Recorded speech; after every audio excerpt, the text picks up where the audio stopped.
The council chamber stood silent. The vote had been counted 3 times, and each time the result remained the same. 847 votes in favor, 3 votes against. Humanity was expelled from the Galactic Council.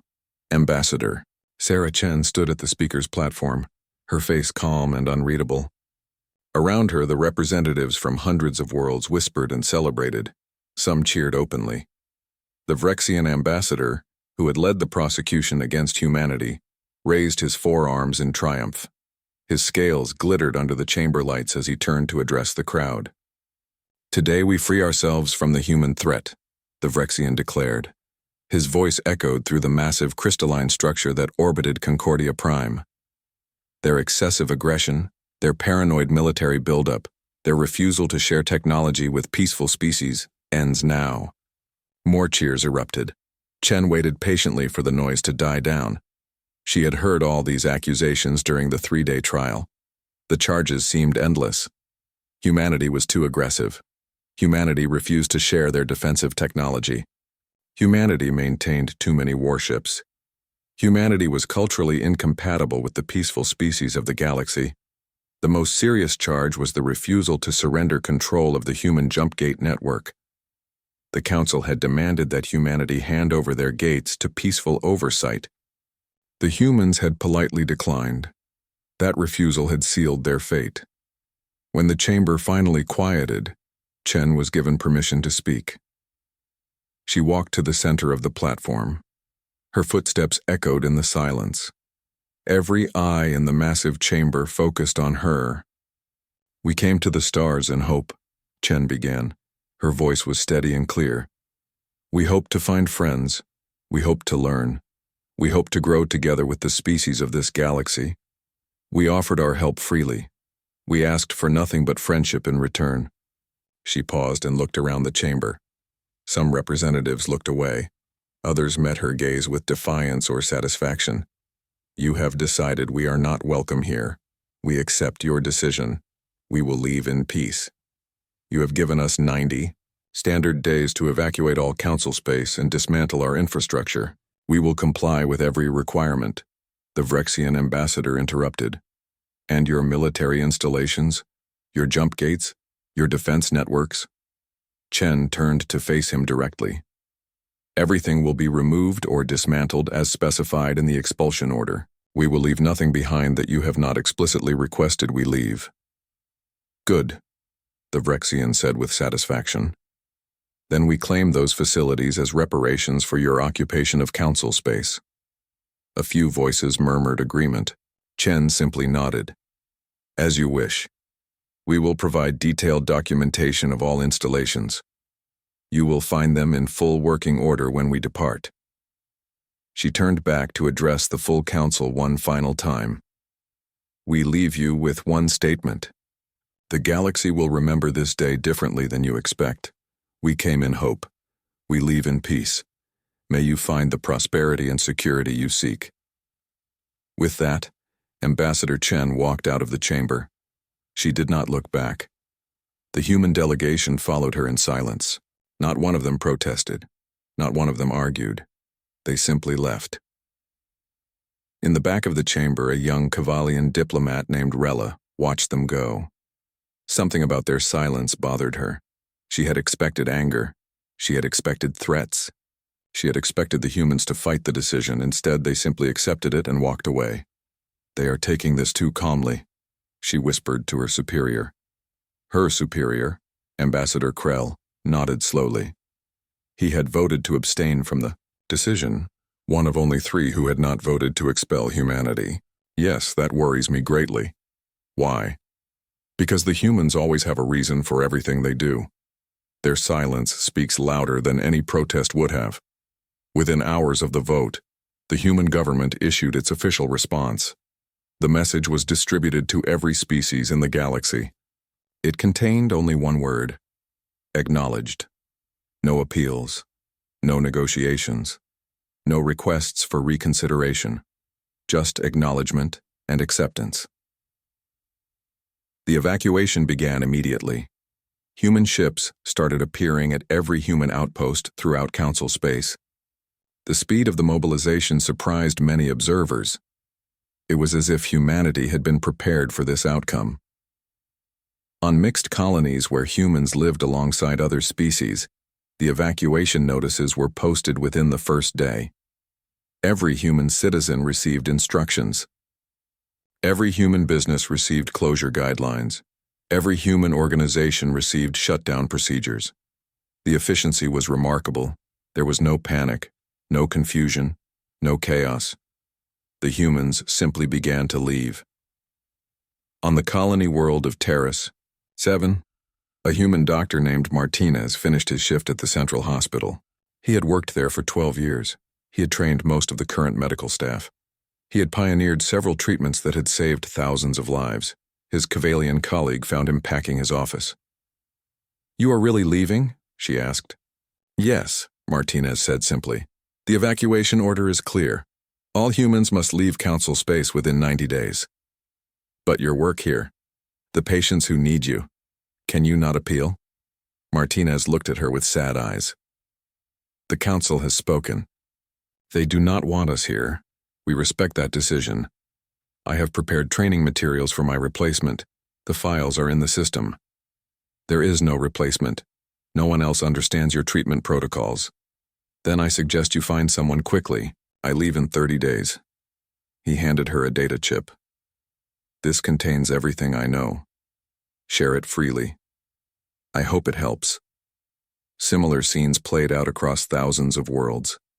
Human teachers left their students. Human engineers left their projects. Human scientists abandoned their research. Human business owners closed their doors. Human farmers harvested their final crops, and everywhere they went, humans dismantled their equipment and took it with them. Power generators were removed. Communications arrays were packed up. Medical equipment was loaded onto ships. Agricultural machines were taken apart and stored. At first, most council species celebrated. The Vrexians held festivals. Other species made speeches about their newfound independence from human influence. They claimed the human facilities as their own. They assumed they could simply continue using what the humans had built. But Ambassador Krell stood in his office on Cavalian Prime and watched the reports with growing concern. He pulled up the statistics on human involvement in council space. The numbers made his blood run cold. Humans maintained 40% of the galactic power grid. Humans operated 70% of the emergency response services. Humans provided 30% of all medical services in frontier regions. Humans ran the majority of the logistics networks that kept goods flowing between worlds, and all of that was about to disappear. He tried to raise his concerns at the next council session. He was ignored. The other ambassadors were too busy celebrating their victory over humanity. Only a few voices joined his warnings. They were dismissed as human sympathizers. The council had made its decision. Humanity would leave. Everything would be fine. But Ambassador Krell knew better. He had studied human history. He had read their stories. He had learned their ways. And one thing he knew for certain was that humans never did anything without careful planning. Their silence was not submission. It was preparation. They were not fleeing in panic. They were executing a plan with military precision. And that terrified him more than any threat ever could. The first 30 days of the Exodus transformed the galaxy in ways few had anticipated. Human vessels appeared everywhere at once, moving with a coordination that spoke of meticulous planning. Massive cargo ships, swift personnel transports, specialized equipment haulers. They came in numbers that shocked even those who thought they understood the scale of human presence in council space. What surprised observers most was not just the number of ships, but what they took with them. The humans were not simply evacuating people. They were dismantling everything. On the mining colony of Helix 9, workers watched in confusion as human engineers disassembled the main power station. The massive fusion reactor had powered the entire colony for 20 years. The humans had built it, maintained it, and operated it without charge. Now they were taking it apart piece by piece. "You cannot take that," the colony administrator protested. "We need power." The human engineer, a woman named Chen, checked her datapad. According to the evacuation order, We are required to remove all human-owned equipment unless specifically requested otherwise. This reactor is registered as property of Terran Energy Corporation. Do you have a purchase order? The administrator sputtered. Purchase order? You have been running this reactor for free for 2 decades. Yes, as a courtesy to our fellow council members. But we are no longer council members, and this equipment belongs to a human corporation.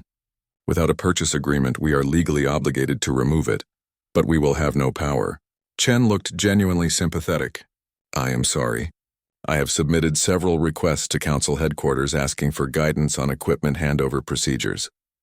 I have received no response. Until I receive authorization to leave this equipment, I must follow my company's instructions. The pattern repeated across thousands of worlds. Medical equipment disappeared from hospitals. Agricultural machines vanished from farms. Communications relays went dark. Water purification systems stopped working. Transportation networks ground to a halt. The council had not realized how much infrastructure humans had built and maintained throughout their territory. Worse, they had not realized that almost all of it was privately owned by human corporations. The humans had not been operating council facilities. They had been providing services through their own equipment.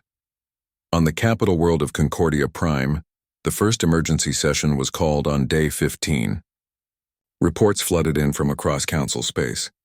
Border colonies reported increased pirate activity. Frontier stations experienced communications failures. Trade routes slowed to a crawl. Ambassador Krell rose to address the council. His voice was grave. We have a serious problem. The humans maintained far more of our infrastructure than we realized. Medical services, power generation, communications networks, security patrols. All of this is disappearing. The Vrexian ambassador waved a dismissive hand. These are temporary inconveniences. We will adapt. We are perfectly capable of operating without human assistance.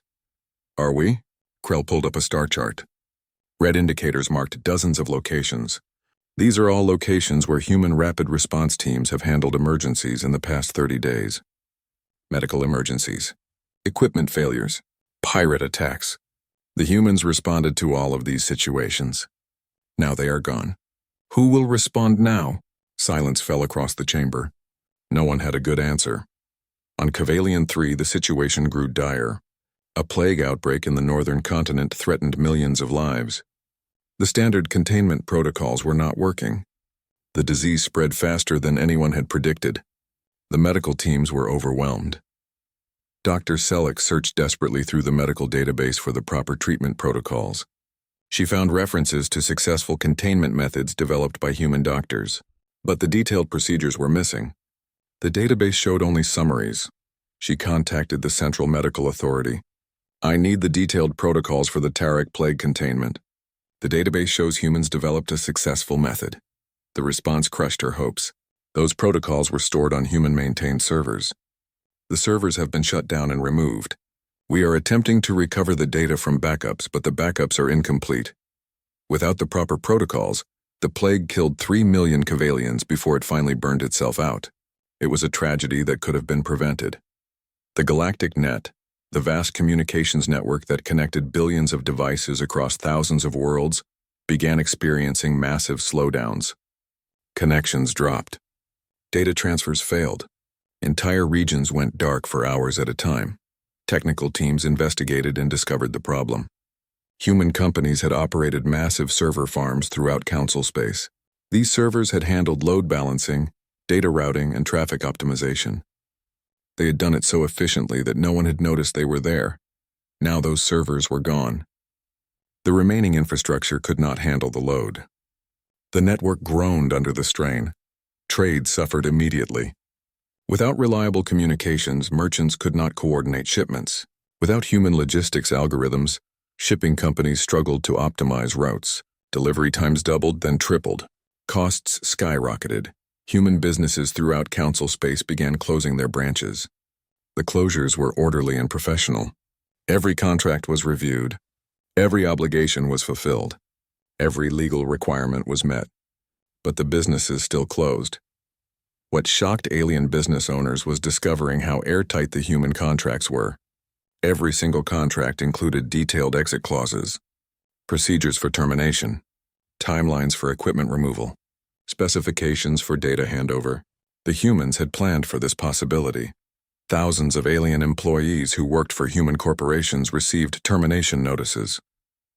The companies paid every credit they owed. They provided generous severance packages. They gave glowing references. But the jobs still disappeared. On Vaxis Prime, a major commercial hub, nearly 30% of the workforce had been employed by human companies or companies that did business primarily with humans. In 30 days, most of those jobs vanished. Small businesses that had supplied goods to human companies found their largest customers gone. Service providers that had maintained human facilities had no facilities to maintain. Restaurants that had catered to human tastes closed their doors. The economic impact rippled outward like waves from a dropped stone. But the most troubling reports came from the frontier regions. Without human security patrols, pirate activity increased dramatically. The raiders had always been there, hiding in the dark spaces between stars. But human warships had kept them contained. The pirates struck quickly and ruthlessly. Merchant vessels were captured. Colonies were raided. Entire space stations were held for ransom. Council military forces responded slowly and ineffectively. They were not accustomed to handling these situations. On day 28, a distress call came from the colony of Kellic 7. Raiders had attacked. The colony defenses had failed. 3,000 colonists were taken hostage. The pirates demanded a massive ransom. The council fleet was 6 days away. By the time they arrived, it would be too late. Ambassador Krell sat in the emergency session and listened to the reports with growing horror. "Where are the human rapid response teams?" someone asked. "Gone," Krell said quietly. "All of them. Evacuated per the council's order. They are no longer in council space. But they always responded to these situations." "Yes, they did. For decades, human military vessels patrolled our borders. They intercepted pirates. They responded to emergencies. They protected our colonies, and we expelled them for being too militaristic. The colony of Kellic 7 paid the ransom. They had no choice. 200 colonists had already been killed. The council could not save them in time. On a Cavalian colony world called Terrace 7, a young girl named Mira sat in her classroom. The seat next to her was empty. Her teacher, Mr. Rodriguez, had left 3 days ago. He had taught at the school for 8 years. He had been Mira's favorite teacher. "Mama, why did Mr. Rodriguez have to leave?" Mira asked that evening. Her mother looked uncomfortable. She had voted in favor of the human expulsion. She had celebrated when the vote passed. Now she struggled to explain to her daughter why her favorite teacher was gone. "The council decided that humans should not be part of our society anymore," she said carefully. "But why?" "Mr. Rodriguez was nice. He helped me learn. He never hurt anyone. It is complicated, dear. The council felt it was necessary. Will he come back?" Her mother had no answer to that question. As the 30-day mark approached, the reality of the situation became impossible to ignore. The humans were not simply leaving. They were taking an entire support structure with them. A structure that had held galactic civilization together in ways no one had fully understood. And they were doing it all in silence. No complaints, no protests, no dramatic statements. They simply packed up their equipment, boarded their ships, and left. The silence was more damning than any accusation could have been. Between days 31 and 60, the galaxy learned the true cost of its decision. What had seemed like minor inconveniences during the first month became catastrophic failures in the second. Systems that had worked perfectly for decades suddenly collapsed. Infrastructure that everyone had taken for granted simply stopped functioning. The galactic power grid experienced its first major blackout on day 33. 47 space stations lost power simultaneously. Emergency backup systems kicked in, but they were only designed to last for 24 hours. Evacuation procedures began immediately. The crisis team worked frantically to restore power, but they quickly discovered a horrifying truth. The grid was far more complex than anyone had realized. Human engineers had been maintaining it at a microscopic level, making thousands of tiny adjustments every day to keep the power flowing smoothly. Without those adjustments, the system became unstable. Power surges damaged equipment. Distribution nodes overloaded. Safety systems failed. What should have been a simple repair job turned into a nightmare of cascading failures. They managed to evacuate all 47 stations before the backup power ran out. But 3 stations had to be abandoned completely. The damage was too severe to repair. Billions of credits worth of equipment was lost. The shipping network collapsed on day 38. Without human logistics algorithms, shipping companies could not efficiently route their vessels. Ships sat idle in port waiting for cargo. Cargo sat in warehouses waiting for ships. The entire system ground to a halt. Food shipments to non-agricultural worlds were delayed by weeks. Rationing began on 17 major population centers. Riots broke out on 3 worlds. The Council deployed military forces to maintain order, but the military forces discovered they had problems of their own. The Council fleet had relied heavily on human intelligence networks for threat assessment. Without that intelligence, they were flying blind. They did not know where the pirates were. They did not know which colonies were most at risk. They could not anticipate attacks. The Xylothian raiders, a massive pirate confederation, saw their opportunity and struck hard. They had been kept in check for decades by human deterrence. Now that deterrence was gone, they launched the largest coordinated attack in galactic history. 23 colonies came under attack simultaneously. The Council fleet scrambled to respond, but they were too slow and too disorganized. By the time they arrived at the first colony, the raiders had already left with their plunder. One colony, a small farming world called Harvest Moon, fell completely silent. No distress calls, no communications, nothing. A rescue team was dispatched 3 days later. They found the colony abandoned. Every colonist had been taken. 12,000 people vanished without a trace. The rescue team filed their report with growing horror. The colony's defense systems had been offline. The early warning satellites had malfunctioned. The emergency beacon had failed to activate. Every safety system had failed at once. A technical review revealed why. All of those systems had been maintained by human contractors. When the humans left, they had provided detailed maintenance schedules and procedures. But no one had followed them. No one had understood how critical those maintenance routines were. The economic situation deteriorated rapidly. The Galactic Credit Exchange crashed on day 45, when 3 major human financial institutions withdrew completely from Council space. Their departure triggered a cascade of margin calls and forced liquidations.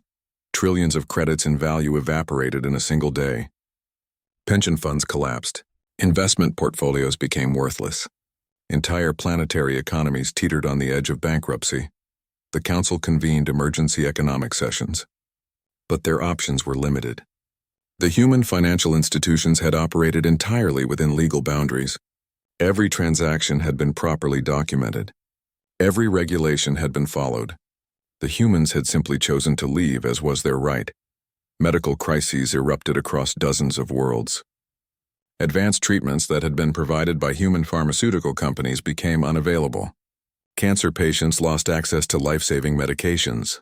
Genetic therapy clinics closed. Surgical centers shut down entire departments.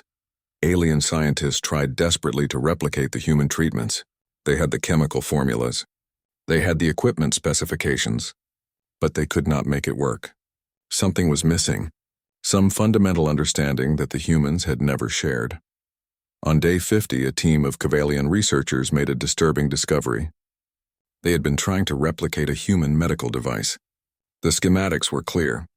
The components were available. But when they built it according to the plans, it did not work. After weeks of investigation, they found the problem. The device relied on quantum-level calibration techniques that were not documented anywhere. The humans had developed those techniques through decades of trial and error. Without that knowledge, the device was just an expensive paperweight. The realization spread through the scientific community like wildfire. The humans had not been deliberately withholding their technology. They had been trying to protect other species from using technology they could not properly maintain or operate safely. But it was too late for that revelation to matter. The humans were already gone. The great galactic library, the vast repository of all Council knowledge, suffered a catastrophic data loss on day 53. 30% of the database became inaccessible. Thousands of research projects were destroyed. Centuries of accumulated knowledge vanished. The cause was simple and devastating. The library had used human-maintained servers for data storage and backup. When those servers were shut down, the backup protocols failed. Data that everyone assumed was safely stored multiple times existed in only one location, and that location was now gone. Scientists across the galaxy mourned the loss. Decades of joint research projects between humans and other species were gone forever. Analysis tools developed by human programmers stopped working. Translation algorithms that had made cross-species collaboration possible disappeared. Political unrest grew with each passing day. Frontier worlds and colonies began demanding that the Council reverse its decision. Protests erupted on dozens of planets. Several minor species threatened to withdraw from the Council entirely. The Kavalian government faced particular pressure. They had abstained from the expulsion vote, but they had not opposed it. Now their citizens demanded to know why they had not fought harder to keep the humans. Ambassador Krell stood before his government and delivered a scathing report. "We have made a catastrophic mistake. The humans were not occupying our space. They were not exploiting us. They were holding everything together, and we did not even realize it until they were gone." He presented statistics that made his audience gasp. 70% of pirate interdictions had been handled by human forces. 60% of emergency medical responses in frontier regions had been human teams. 80% of the communications network had run on human-maintained infrastructure. They were not conquerors, Krell said quietly. They were janitors. They were mechanics. They were the night watchmen who kept us safe while we slept, and we fired them all at once. The Council held an emergency session on day 57. The chamber that had celebrated the human expulsion 2 months earlier was now filled with anxiety and fear. Ambassador after ambassador rose to report new crises. Each report was worse than the last. The Vrexian ambassador, who had led the campaign to expel humanity, tried to maintain his position. "These are temporary setbacks. We simply need time to adapt. We will learn to operate without human assistance." Ambassador Krell stood and faced him directly. "Adapt to what? We just lost 12,000 colonists because we could not respond in time. Our economy is collapsing. Our infrastructure is failing. People are dying. These are not temporary setbacks. This is a catastrophe of our own making. The humans will return," the Vrexian insisted. "They need council markets. They need our resources. Will they?" Krell pulled up a display showing human ship movements. "Look at this. Every human vessel is heading directly to human space. No detours, no delays. They are not looking back. They are not negotiating. They are simply leaving. Exactly as we told them to do." Silence fell across the chamber. The horrible reality was sinking in. The humans were not coming back. They had been expelled. They had accepted that expulsion, and they were doing exactly what the Council had demanded they do. On day 60, the final human ship crossed the border out of Council space. A simple message was broadcast to all Council worlds. It came from Ambassador Chen herself. "To the species of the Galactic Council, the human evacuation is now complete. We have removed all personnel and equipment as requested. We have provided documentation of all systems we maintained, repaired, or operated. This documentation has been transmitted to Council headquarters." She paused, and when she spoke again, her voice was heavy with sadness. "You wanted independence from humanity. You have it. We wish you well. May you find the prosperity and security you seek." The transmission ended. The humans were gone, and the galaxy had never felt more alone. The documentation arrived at Council headquarters on day 61. 300,000 files, technical manuals, maintenance schedules, operational procedures, system diagrams, everything the humans had promised to provide. Ambassador Krell was part of the team assigned to review the documentation. What he found in those files would haunt him for the rest of his life.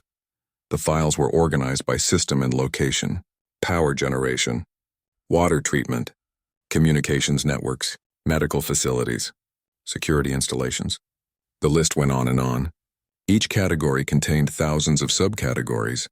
Each subcategory contained detailed technical information, but it was the incident reports that told the real story. Buried in the documentation were millions of small files marked with timestamps and locations. Minor incidents, equipment failures, safety alerts, maintenance issues. Each one had been handled quietly and efficiently by human personnel. Krell opened a file at random. It described a power fluctuation on a space station in the Kellic sector. The fluctuation had been detected by automated systems at 3 in the morning local time. A human engineering team had responded within 15 minutes. They had identified the problem, replaced a failing component, and restored normal operation. Total time, 47 minutes. No one on the station had even noticed there had been a problem. The incident was classified as minor. No council notification required. Krell opened another file. A medical emergency on a colony world. A child had been exposed to a rare toxin. The local medical staff had no experience with this particular poison. A human medical team had arrived via emergency jump in under 2 hours. They had brought specialized equipment and antidotes. The child had survived. The incident was classified as minor.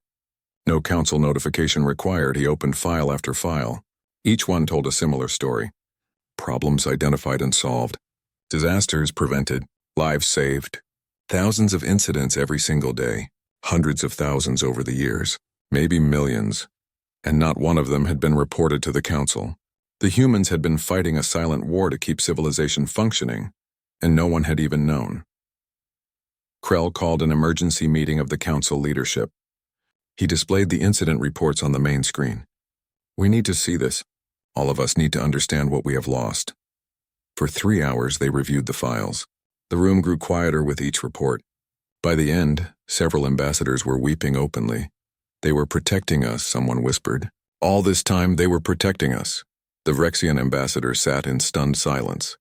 His certainty had crumbled. His triumph had turned to ash. But the revelations were not finished. A Kavalian research team investigating an abandoned human military base made a discovery that changed everything. The base had been one of the installations that the council had accused of being unnecessary and aggressive. It sat on the edge of council space, its weapons pointed outward into the void. The research team found the base intact. The humans had left it in perfect working order as promised. They began exploring and documenting the facility. What they found in the central command center made them stop in their tracks. The tactical display was still active. It showed dozens of threat vectors, pirate fleet movements, raider staging areas, smuggling routes, potential invasion corridors. Each threat had been color-coded and tracked. Each one had been countered by strategic human ship deployments. But that was not the worst part. The worst part was the threat assessment database. It contained detailed analysis of 17 different major threats to council security. Some were known, many were not. Each threat had been monitored and contained by human forces. One file caught the lead researcher's attention.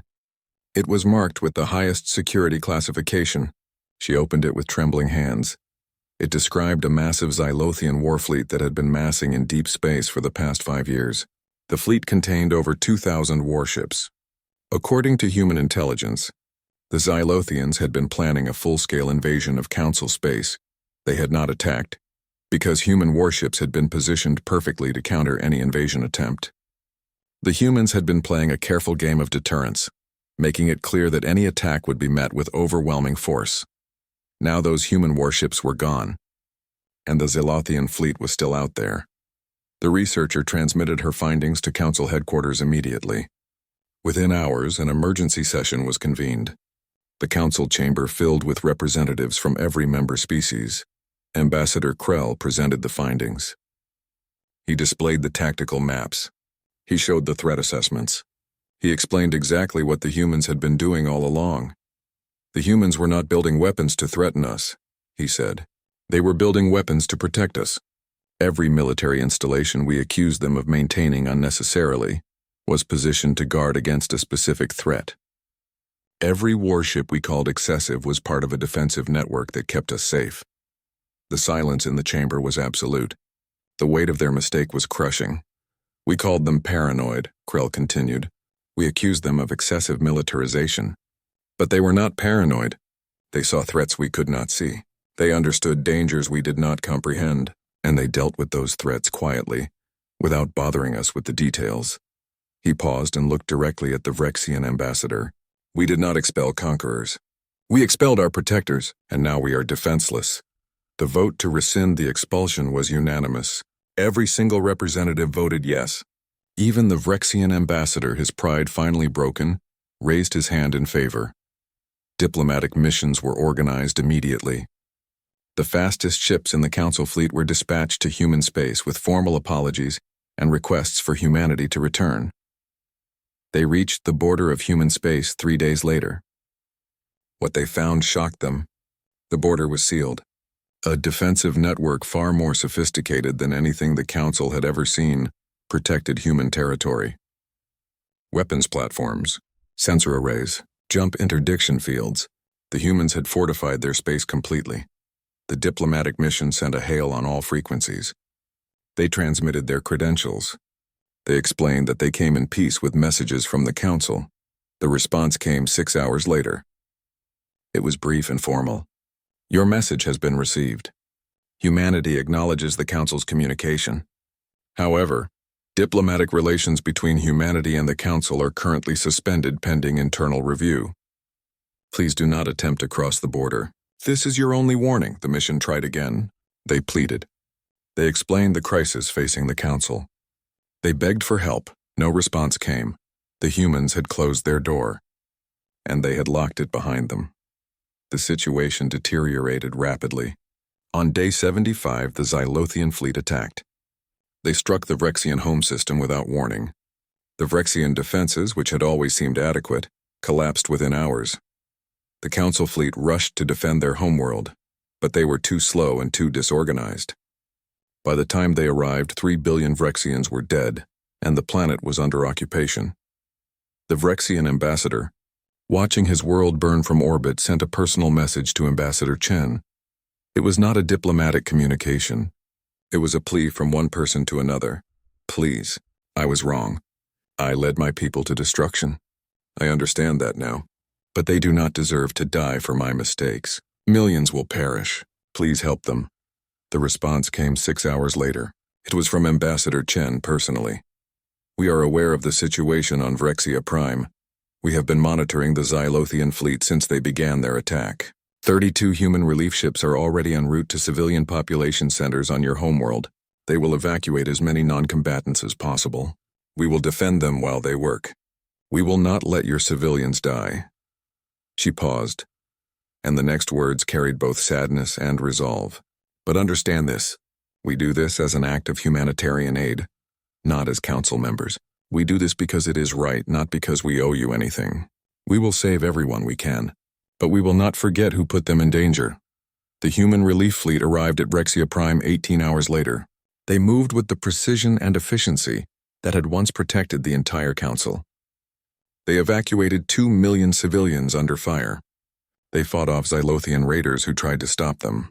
They lost 3 ships, saving people who had expelled them from their homes, and when they were done, they left. They did not stay to help rebuild. They did not offer to defend the planet. They simply saved who they could and departed. The galaxy watched and learned. Humanity had not abandoned their principles. They had simply stopped giving them away for free. 6 months after the expulsion, the galaxy had changed completely. The enthusiastic celebration that had followed the human departure seemed like a distant memory. Now there was only the hard work of survival and the bitter taste of regret. The Council had stabilized barely. Human contractors had returned to provide essential services, but they operated under very different terms now. They charged full commercial rates for everything. They maintained strict contracts with clear boundaries. They offered no special treatment and no charity. Where humans had once maintained power stations for free as a courtesy, they now charged market rates. Where they had once responded to emergencies without hesitation, they now required payment in advance. Where they had once shared their knowledge freely, they now protected their intellectual property carefully. Humanity had not rejoined the Council. They showed no interest in doing so. Ambassador Chen had made that clear in her few official communications.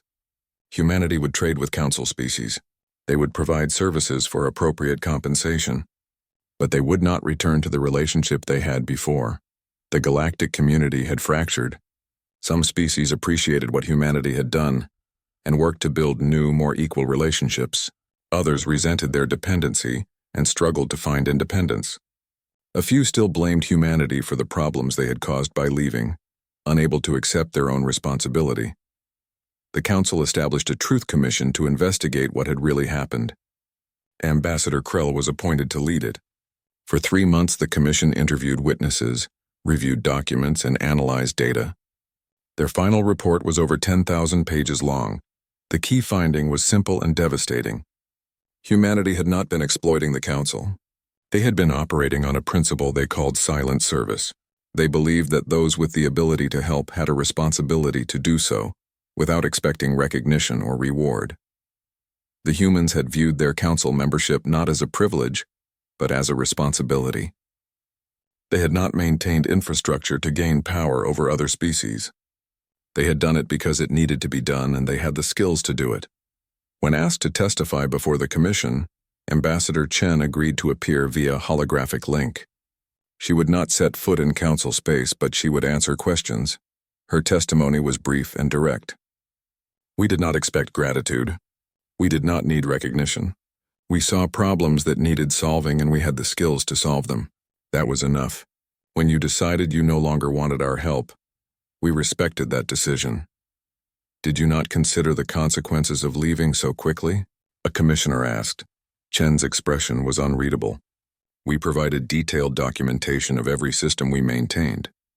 We offered transition assistance that was declined. We gave you 90 days to prepare, which was more than required by law. What more should we have done? You could have warned us about the scope of your involvement. We filed regular reports on all our activities. They are all in the Council archives. Perhaps you should have read them. The rebuke was gentle but unmistakable. The Council had not been deceived. They had simply not paid attention. The Truth Commission's report became required reading in schools across Council space. A new generation learned about the human exodus and its causes. They called it the human silence, those 90 days when humanity had left without complaint or protest. The Vrexian ambassador never recovered from his mistakes. The files he released revealed that the expulsion had been orchestrated by corporate interests, who wanted to seize human technology and resources. The plan had backfired spectacularly. Those corporations had gone bankrupt. The ambassador's political career was destroyed. He spent his final years working in refugee camps trying to atone for the suffering he had caused. He died helping to rebuild a colony that had been destroyed in the Xylothian raids, crushed when a building collapsed during construction. Some said it was fitting. Others said it was tragic. Most said it was too late to matter. Human military forces remained on the borders of Council space, but their role had changed. They no longer patrolled freely. They operated from heavily fortified bases in neutral territory. Council species could hire their services, but the days of free protection were over. The solar system and the surrounding sectors were now the most heavily defended region of space in the galaxy. Humanity had built defenses that made their previous installations look primitive. They would never be vulnerable again. They would never be expelled again. But they also had not become isolationist. Human traders still visited Council space. Human scientists collaborated on research projects. Human teachers instructed alien students. The relationships continued, but on new terms. Terms of mutual respect and fair exchange. Many species sent delegations to Earth, not to ask humanity to rejoin the Council, but to learn. They wanted to understand how to maintain their own infrastructure, how to protect their own borders, how to become self-sufficient. Humanity taught them willingly. The price was fair and the knowledge was genuine. The humans had learned their lesson too. They would help those who wanted to help themselves. But they would not carry anyone who refused to walk. A decade after the expulsion, a young Kvalian teacher named Mira stood before her class on Terrace 7. She had been that little girl who asked her mother why Mr. Rodriguez had to leave. Now she taught history to students who had not been born when the humans departed. She displayed footage of Ambassador Chen's final speech before the Council. The students watched in silence as Chen delivered those fateful words. "We came in hope. We leave in peace." When the footage ended, a student raised her hand. "Teacher, did the humans ever come back?" Mira smiled sadly. "In a way, they never left. Look at your star charts. See those patrol routes along our borders? Those are human ships. See those relief stations in the frontier regions? Those are human facilities. They are still out there in the dark between stars doing what they have always done." "But it is different now," another student observed. "Yes, now we pay them. Now we thank them. Now we understand the value of what they do. We learned that lesson the hard way." A third student asked the question that every generation asked. "What did we really learn from the human silence?" Mira considered carefully before answering. "We learned that strength is not just in weapons or power. True strength is in maintenance, in logistics, in showing up every day to do the unglamorous work that keeps civilization running. The humans were not our rulers. They were our mechanics, our doctors, our teachers, our guards, and we fired them all at once because we did not understand their value. She pulled up an image of human relief ships evacuating Vrexian civilians under fire, but we also learned about character. When we needed help, even after we had expelled them, they came. Not because they owed us anything, not because we deserved it, but because it was the right thing to do. That is who they are. The students sat quietly, absorbing the lesson. Then one asked me, will they ever forgive us? I do not know, Mira admitted. They do not seem angry. They simply seem done giving more than they receive. And honestly, who can blame them? That evening, Mira received a message. It was from an educational exchange program. They were looking for Kavalian teachers to work at a human university. The pay was excellent. The opportunity was extraordinary. She applied immediately. 3 months later, she arrived at the human colony world of New Terra. Her supervisor, a human administrator named Rodriguez, greeted her at the spaceport. She wondered if he was related to the Mr. Rodriguez who had taught her as a child. She never asked. It did not matter. What mattered was building something new. Far beyond the borders of council space, in the deep darkness between galaxies, human sensor arrays detected something. A massive fleet was approaching from the void. Unknown configuration, unknown intent. The automated systems flagged it as a potential threat and transmitted the data to military command. Admiral Stevens reviewed the data in her office overlooking Earth. The fleet was still years away from any inhabited system, but it was coming, and it was enormous. She pulled up a communication channel. Ambassador Chen, we have a situation. Chen appeared on the screen. She had retired from diplomatic service, but still advised on major policy decisions. What kind of situation? The kind that affects everyone. Council species included. We need to warn them. Chen was quiet for a moment. Then she smiled slightly. Send them all the data. Tell them we stand ready to help coordinate the defense if they want our assistance. But make it clear that we expect them to contribute. No free rides this time. Understood. And if they refuse our help? Then we defend human space and anyone who asked for our protection. We will not abandon people who need help, but we also will not force our help on those who do not want it. They have the right to make their own choices. The warning went out to all council species. The response was immediate and unified. Every species wanted humanity's help coordinating the defense. They would contribute ships. They would provide resources. They would work together. The galaxy had learned its lesson. When humanity offered help, you accepted it gratefully, and when you had the ability to help in return, you did so without hesitation. In a small classroom on Terrace 7, a student looked at the star chart showing human patrol routes and asked her teacher the question,